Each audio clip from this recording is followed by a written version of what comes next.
La dernière question est la question petit e qui nous demande de trouver le PGCD des nombres de la question précédente, donc les mêmes que nous avons utilisés tout à l'heure. Il s'agit de trouver le PGCD d'un côté 18 et 32, puis 24 et 30, et enfin de 84 et 270.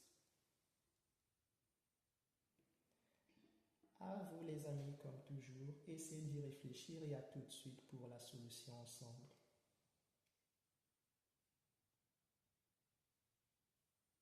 Allez, c'est parti. Le PGCD qui s'appelle plus grand commun diviseur. Donc, il s'agit ici de trouver pour deux nombres le diviseur qu'ils ont le plus grand en commun. La méthode va être à peu près semblable à celle du PPCM en ce qui concerne, en cela qu'elle passe par la décomposition en produits de facteurs premiers. Et après, nous prendrons de ces décompositions les facteurs ayant cette fois-ci les puissances les plus basses. À la différence également aussi que nous ne prendrons que les facteurs communs. Donc, ceux qui seront propres à chaque nombre ne seront pas comptés. Concrètement, comment ça va se passer? Pour 18 et 32, donc nous l'avons dit, il faut commencer par faire une décomposition en produits de facteurs premiers. Par chance, il s'agit de quelque chose que nous avons fait à la question précédente. Et donc, nous pouvons juste reprendre ce qui avait été déjà trouvé. Pour 18, nous avions obtenu que sa décomposition était égale à 2 fois 3 puissance 2. D'accord? Et pour 32, par ici, nous avions obtenu qu'elle était égale à 2 puissance 5. D'accord? Voilà.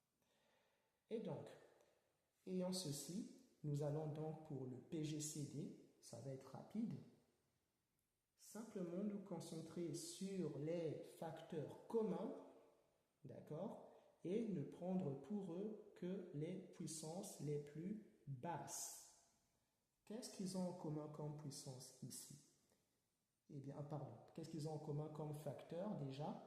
C'est 2 par ici et 2 là. Il n'y a qu'un 2 pour le 32, donc on le prend tout court. Voilà donc pour le facteur en commun et pour la puissance la plus basse. De ce 2 ici et de ce 2 puissance 5, la puissance la plus basse est là et donc on garde 2 puissance 1. Et c'est lui qui constituera le PGCD de 18 et 32. Ce qui veut dire qu'à part 2, vous ne trouverez aucun autre nombre plus grand que ce 2 pour diviser à la fois ce 18 et ce 32. J'oublie toujours, veuillez m'excuser, je vais corriger ce que j'ai fait. Il faut toujours mettre PGCD comme ça, de 18 et de 32. Pardonnez-moi, vraiment. Voilà. Donc, on comprend que PGCD de 18 et 32 va être égal à 2. Cette fois-ci, tout est carré et on peut encadrer les choses. Voilà qui est fait. Nous allons faire la même chose pour le couple suivant. PGCD de 24 et 30. Du coup, PPCM, ce qu'il faut faire, c'est donc pour 24 et 30, faire une décomposition, ce qui a déjà été fait. Et donc pour 24, nous avions obtenu quoi? Nous avions obtenu 24 égale 2 puissance 3 fois 3, voilà. Et pour 30, nous avons 2 fois 3 et fois 5. Souvenez-vous, c'était ce que nous avions trouvé. Et il ne reste donc plus qu'à écrire PGCD de 24 et 30.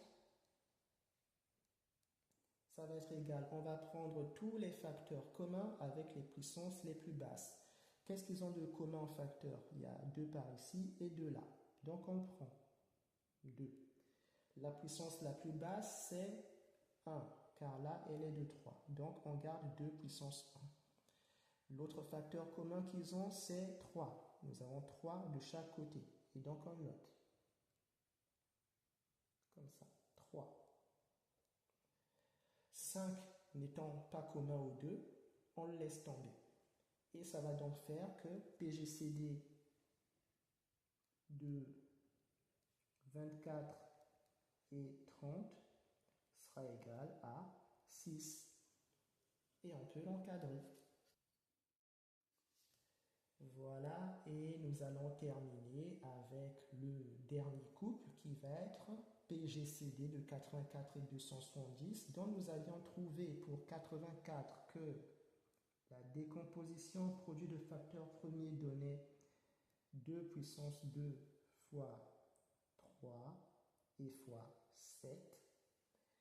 Et pour 270, elle nous donnait 2 fois 5 et fois 3 puissance 3. Ce qui va permettre de dire que PGCD de 84 et 270 serait égal. On va donc prendre les facteurs communs. Il y a 2 ici, 2 là.